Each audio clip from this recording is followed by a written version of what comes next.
प्यारे बच्चों, कैसे हो। आज की इस वीडियो में आप सभी का स्वागत है। देखिए हम बच्चों आपके लिए आज क्या क्या लाए हैं, क्या क्या दिखा रहे हैं। देखो ध्यान से। देखिए यहाँ पर ये हमने 2 10 के नोट रख दिए हैं। ये हमने 2 चिमटियाँ रख दी हैं, कपड़े सुखाने की है ना, कपड़े में लगाते हैं। देखो अब यहाँ पर हमने 2 चूड़ियाँ भी रख दी हैं। एक ये दूसरे कलर की चूड़ियाँ हैं। ये 2 पेन रखे हैं, स्केच पेन। इधर देखो 2 माचिस रखी है हमने, रखी है ना। यहाँ पर हमने 2 सिक्के रखे हैं, 1 1 रुपए के। और यहाँ पर लूडो की गिट्टियाँ रखी हैं। ठीक है, ये हम आपको दिखा रहे हैं, इसे तुम ध्यान से देखो। क्या नजर आ रहा है आपको। आप देख रहे होंगे कि आज तो हमारे लिए गुरुजी ने एक ही साइज के 2 2 चीजें रख दी है। यही तो देख रहे हैं ना आप। देखो अब 10 का नोट है, ये भी 10 का नोट है। अगर हम इस 10 के नोट को इस 10 के नोट पे रखते हैं बच्चों, तो आप देखते हैं कि बिल्कुल सेम साइज के हैं। ये तो बराबर ही साइज के हैं। आपको पता भी है कि ना तो कोई ज़्यादा बड़ा है ना कोई छोटा है, बिल्कुल बराबर साइज है। लंबाई भी इतनी है और चौड़ाई भी इतनी है ना बच्चों। देखो कोई सी भी आकृति देख लो। देखो इस आकृति में भी ये बिल्कुल इसे ऊपर से ढक रहा है, ढक रहा है ना। कहीं पर भी ज़्यादा और कम नहीं हो रहा है। ये चूड़ियाँ भी ऐसी है, एक ही साइज की है। अब पेन को देखो ना, स्केच पेन को, ये भी बराबर साइज के हैं ना, एक जैसे लग रहे हैं, लग रहे हैं बच्चों। अब ये देखो इधर ये चिमटियाँ भी सेम है। अगर मैं इसके ऊपर रख देता हूँ तो ये इसे पूरी तरह ढक देती है। अब इसके बाद देखो सिक्के। अगर हम इस सिक्के को इसके ऊपर रखेंगे तो ये सिक्का भी नीचे वाले सिक्के को पूरी तरह ढक देगा। ऐसे ही हमने ये माचिस रखी है। देखो माचिस को माचिस के ऊपर रखते हैं तो यह भी इसे पूरी तरह ढक देता है। तो जो आकृतियाँ ऐसे एक दूसरे को पूरी तरह से ढक लेती है, तो ऐसी आकृतियों को हम क्या कहते हैं। यह एक बहुत महत्वपूर्ण टॉपिक है जिसके बारे में चर्चा करने जा रहे हैं हम। इन्हें कहते हैं सर्वांग समता। क्या कहते हैं? सर्वांग समता। ये वस्तुएं सर्वांग सम वस्तुएं कहलाती हैं। मतलब सर्वांग समता का मतलब क्या हुआ? जो वस्तु किसी दूसरी वस्तु को पूरी तरह ढक लेती है, यानी कि उसके जैसे रूप आकार साइज में होती है, तो वे वस्तुएं सर्वांग सम कहलाती हैं। देखो सर्वांग सम। अब यहाँ पर देखो, इसे हम संधि विच्छेद अगर करते हैं तो सर्व अंग सम, ये इसकी संधि विच्छेद हो गई। सर्व का मतलब सभी, अंग का मतलब उसका आकार आकृति, और सम का मतलब बराबर। तो सभी अंगों, अंग या अंगों बराबर, सभी अंग बराबर। तो जिन वस्तुओं के सभी अंग बराबर होंगे वे वस्तुएं कहलाती है सर्वांग सम। अब आपने ये आकृतियां देख भी ली। ये सारी आकृतियां क्या कहलाती हैं? ये सारी आकृतियां, ये सारी वस्तुएं ये कहलाती हैं सर्वांग सम। ऐसी वस्तुएं सर्वांग सम कहलाती हैं। ठीक है। अब ये हमने एकदम सामने से देख ली। ठीक है। अब सर्वांग सम वस्तुएं होती कितने प्रकार की हैं वो हम आगे चर्चा करते हैं। अब वस्तुओं के सर्वांग सम होने के संबंध को सर्वांग समता कहते हैं। क्या कहते हैं? देखो इसकी परिभाषा हो जाएगी, 2 वस्तुओं के सर्वांग सम होने के संबंध को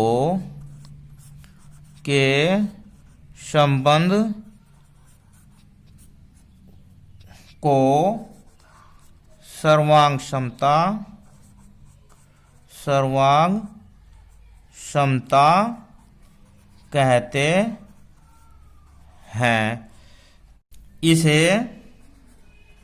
इसका जो संकेत है, इसे ये ऐसे तिरछी रेखा और नीचे लगा देते हैं बच्चों बराबर का निशान। इसे इस चिन्ह से प्रदर्शित करते हैं। क्या होगा इसका चिन्ह? इसे इस चिन्ह से प्रदर्शित करते हैं।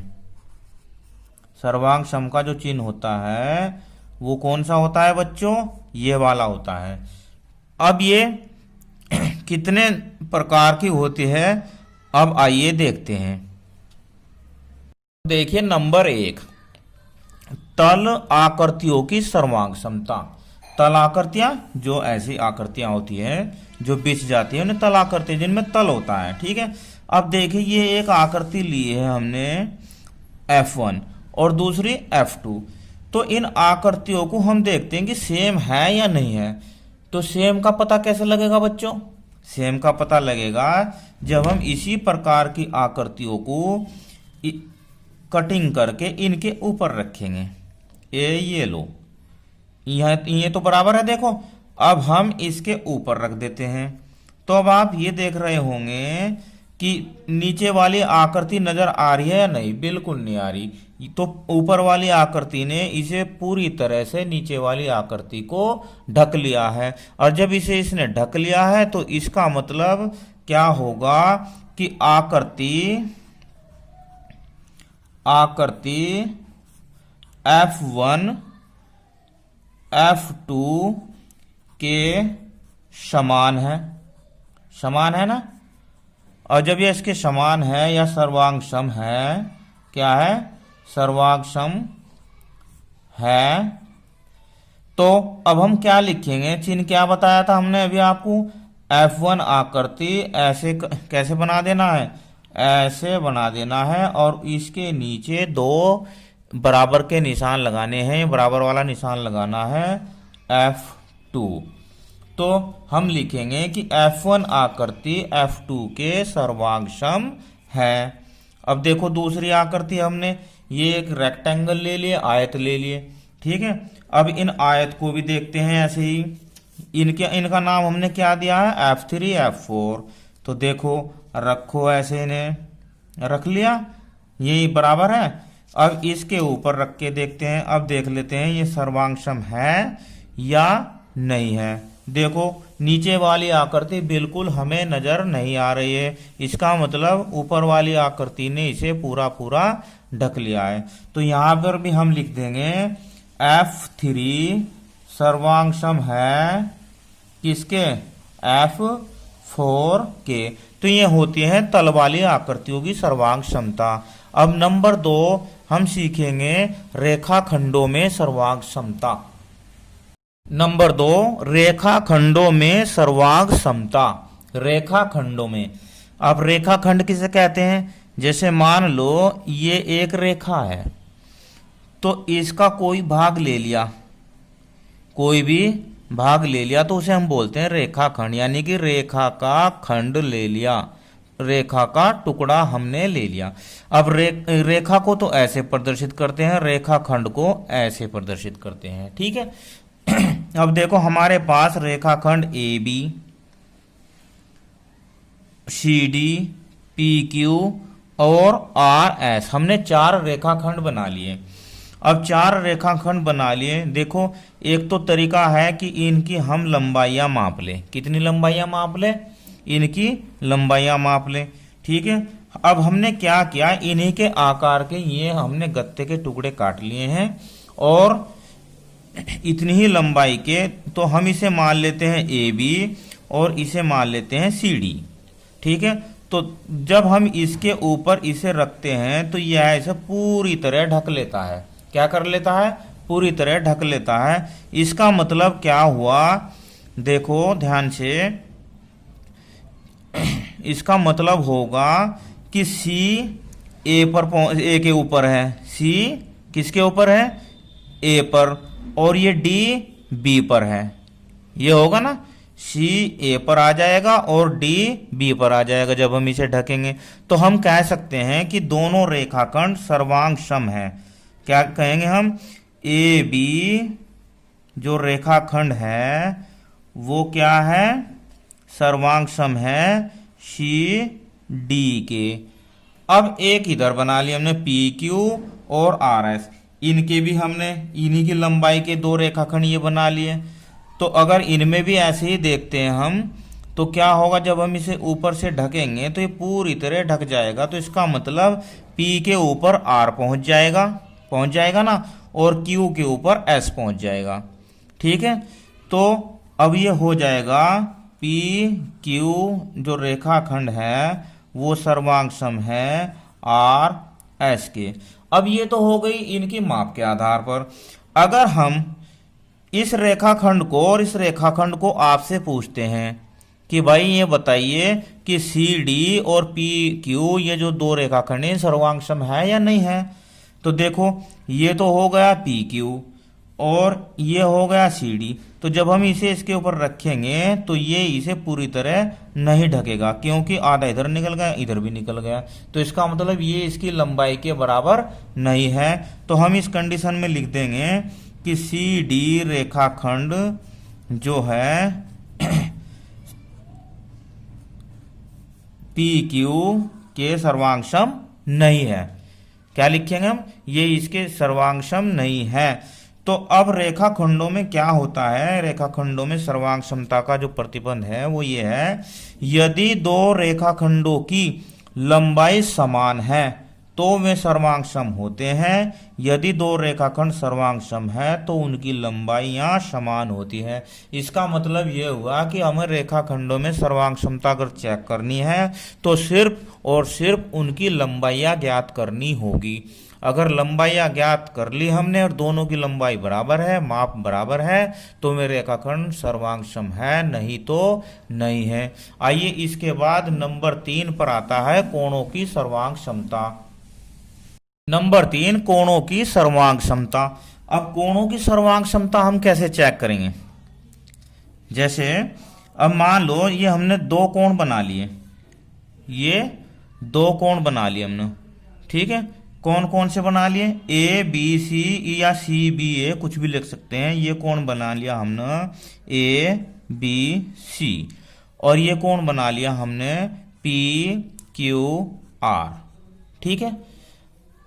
अब देखो ये कोण 60 अंश का है। कितने का है, 60 अंश का। ये कोण भी 60 अंश का है। आई बात समझ में। अब ये कोण 70 अंश का है। मान लो कौन सा है, कोण एल एम एन। और ये कोण, ये एक्स वाई जेड, ये कोण है, ये भी 70 अंश का है, ठीक है। अब कोणों में क्या करते हैं हम, देखो अब आप देख रहे होंगे, थोड़ा सा ध्यान करके देखो कि इसकी भुजा यहां तक है और एक ये किरण इसकी, इस कोण की जो किरण है ये यहां तक है और एक किरण यहां पर है। इन्हें भुजा भी बोलते हैं कोण की। और इसकी देखो पी क्यू आर की यहां तक है, इससे ज्यादा लंबी है ना, और इधर भी ज्यादा लंबी है, और भी लंबी कर देते हैं हम। इधर देखो इस कोण की देखो, ये यहां तक है भुजा और ये यहां तक है, और ये हमने इसकी लंबी कर दी भुजा और ये छोटी कर दी। अब इसमें होता क्या है, देखो सबसे मेन बात यह है कि कोणों की जो सर्वांग समता चेक करते हैं, जैसे हमने रेखाखंडों की लंबाई मापी थी, जैसे रेखाखंडों की लंबाई मापी थी, ऐसे ही हम कोणों को भी देखते हैं। अब देखिए ये पहला, ये कोण है, ये है ना, देखो। और एक कोण कौन सा है, ये हमने कटिंग किए हुए हैं आपकी सुविधा के लिए।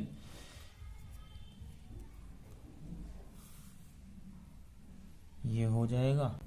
अब ये देखो, अगर मैं इस कोण को इस कोण को ABC को इसके ऊपर रखता हूं, ठीक है, तो ये इसे पूरी तरह ढक तो रहा है, लेकिन इसकी जो भुजाएं हैं कोण की, वे ये देखो लंबी निकल गई ना लंबी।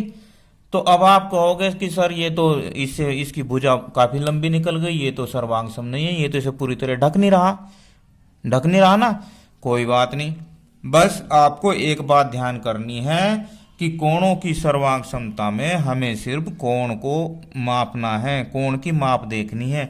अगर ये दोनों कोण 60 अंश के हैं, इनकी माप करने पर हमें पता लगा है कि दोनों कोण, जैसे मान लो मैं लिखता हूँ कोण ए बी सी बराबर है कोण पी क्यू आर के।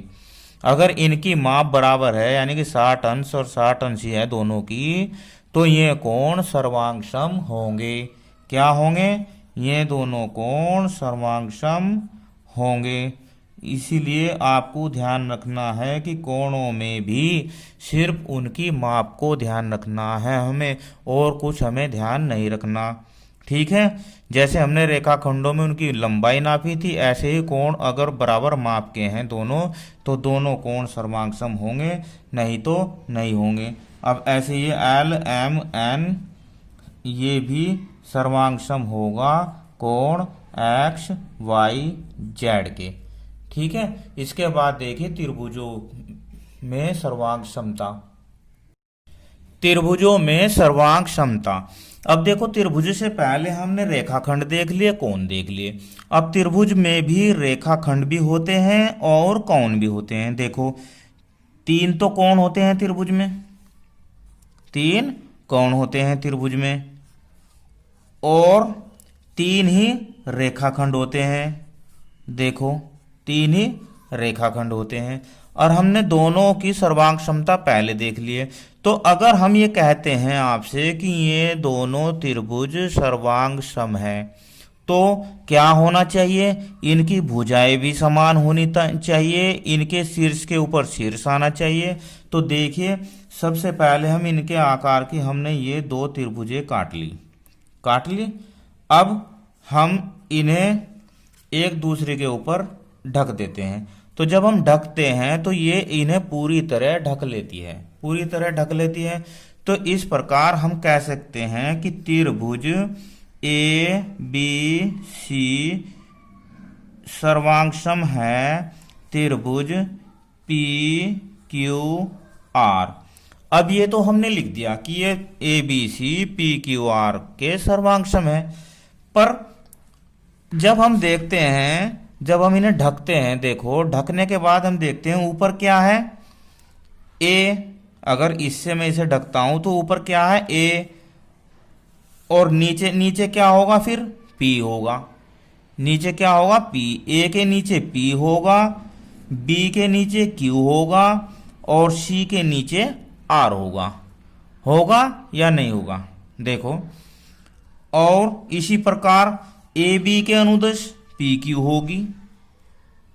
ए बी के अनुदिश यानी कि ए बी के जैसी रेखा होगी। अभी लिखते हैं हम इसे, पी क्यू जो रेखाखंड है वो ए बी के अनुदिश होगा ना, इसी के जैसा होगा। और ये बी सी, देखो बी सी क्यू आर के ऊपर आएगा ना, तो बी सी ये क्यू आर होगा बी सी के अनुदिश। और तीसरा बच गया ए सी, क्या बच गया, ए सी, और यहां पर है पी आर, तो पी आर होगा ए सी के अनुदिश। ठीक है, ये एक दूसरे के ऊपर आएंगे। अब जब ये एक दूसरे के अनुदिश आते हैं, तो यदि दिए गए सुमेलन में 2 त्रिभुज सर्वांगसम है, ये दोनों त्रिभुज सर्वांगसम है, तो इनके संगत भाग, कोण और भुजाएं भी समान होते हैं ना। तो हमें प्राप्त होता है इस प्रकार, हमें प्राप्त होगा संगत शीर्ष। लिख लेते हैं इसे, संगत शीर्ष। अब संगत शीर्ष देखो, ए और यहां पर क्या है, पी। ए और पी हो गया, बी और क्यू हो गया, सी और आर हो गया। ये तो आ जाएंगे संगत शीर्ष। संगत भुजा, बच्चों बताओ, इनके जैसी भुजा, संगत भुजा हो जाएगी। यहां पे लिखा हमने ए बी और पी क्यू। दूसरी हो जाएगी बी सी और Q R, B C Q R, और सी ए या ऐसी हो जाएगी पी आर, पी आर के बराबर। अब संगत कोण, कोण बताओ किसके ऊपर कौन सा कोण आएगा। देखो देखो ध्यान से, संगत कोण हो जाएंगे ए और पी, कोण ए और कोण पी, कोण बी और कोण क्यू, और कोण सी और कोण आर, ये इनके संगत कोण हो जाएंगे। अब इसके बाद इनके सुमेलन की स्थिति में हम क्या लिखेंगे। देखो सुमेलन का जो वो चिन्ह होता है ए पी है ना, तो यहाँ लिख देंगे हम ए ऐसे बना देते हैं, पी बी ऐसे बना देते हैं दोनों तरफ को निशान करके, क्यू इसे बोलते हैं सुमेलन, और सी ऐसे बना देते हैं, सी आर, ये एक दूसरे के जो है सुमेलन है। इसके बाद हम ये भी लिख सकते हैं कि ये तो त्रिभुज इसके सुमेलन है बिल्कुल, तो इसके लिए हम क्या लिखेंगे, त्रिभुज ए बी सी सुमेलन है त्रिभुज पी क्यू आर के, हम यह भी इसके लिए लिख सकते हैं। ठीक है, आशा करता हूं कि आपको ये बिल्कुल क्लियर हो गया होगा। सर्वांग क्षमता बिल्कुल उसके जैसी आकृति अंगों में भुजाओं में सेम होती है, और अगर उसके जैसी आकृति को उसी के ऊपर रख दिया जाए और वह उसे पूरी तरह ढक ले तो उन्हें हम सर्वांग सम कहते हैं। क्या कहते हैं, सर्वांग सम कहते हैं। सर्वांग समता का जो चिन्ह है वो यह चिन्ह है। ठीक है, वीडियो कैसी लगी मुझे कमेंट में ज़रूर बताना। धन्यवाद।